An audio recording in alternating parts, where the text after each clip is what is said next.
আবারও চলে এসেছি নতুন একটা রেসিপি নিয়ে আপনাদের কাছে। আমার আজকের রেসিপি মালাই টোডা। এই মিষ্টিটা তৈরি করার জন্য খুব বেশি উপকরণের প্রয়োজন নেই, খুব কম উপকরণেই এটা তৈরি হয়ে যাবে। আর যেগুলো লাগবে সেগুলো মোটামুটি ঘরেই থাকে। এর জন্য আমি 2 বড় কাপ নিয়ে নিয়েছি গুঁড়ো দুধ আর 1 কাপ নিয়েছি চিনি। এই দুটোকে খুব ভালো করে কম আঁচে মিশিয়ে নিতে হবে। এই কাজটাই কিন্তু খুব শক্ত।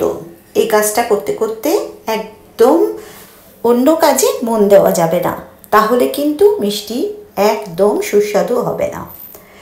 এইটাকে ভালো করে মেশাতে মেশাতে দেখবেন একটু লালচে হয়ে গেছে। তখন এতে মিশিয়ে দিলাম 1/2 কাপ মালাই। আপনারা কিন্তু মালাই না থাকলে একটু ক্ষীর এতে মিশিয়ে দেবেন।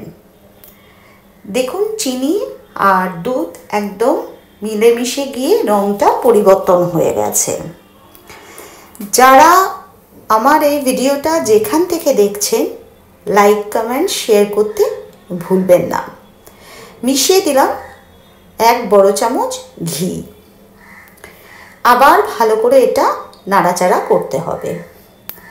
যদি এই ভিডিওটা ইউটিউব থেকে দেখে থাকেন তাহলে সাবস্ক্রাইব করে উপরে থাকা বেল বাটনটা অবশ্যই একবার ক্লিক করে দেবেন, তাহলে যখন যা ভিডিও আমি আপলোড করব আপনাদের কাছে নোটিফিকেশনটা পৌঁছে যাবে।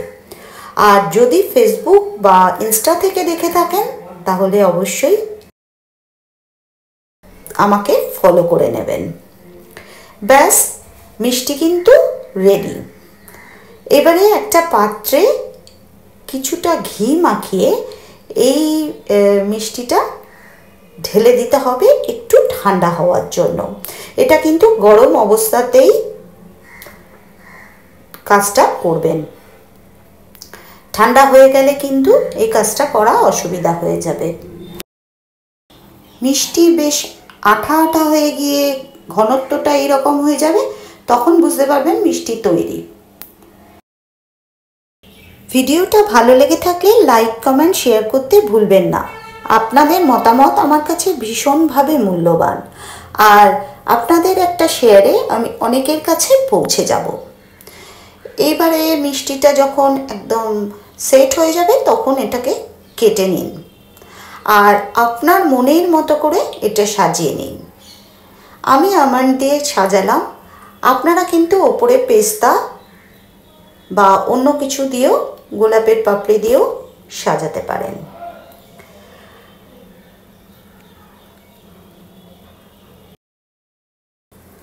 আরও সুন্দর সুন্দর রেসিপি পাওয়ার জন্য আমাকে ফলো বা সাবস্ক্রাইব করে নিন। আর ভিডিওটা শেষ পর্যন্ত যারা থাকলেন তাদেরকে অসংখ্য ধন্যবাদ।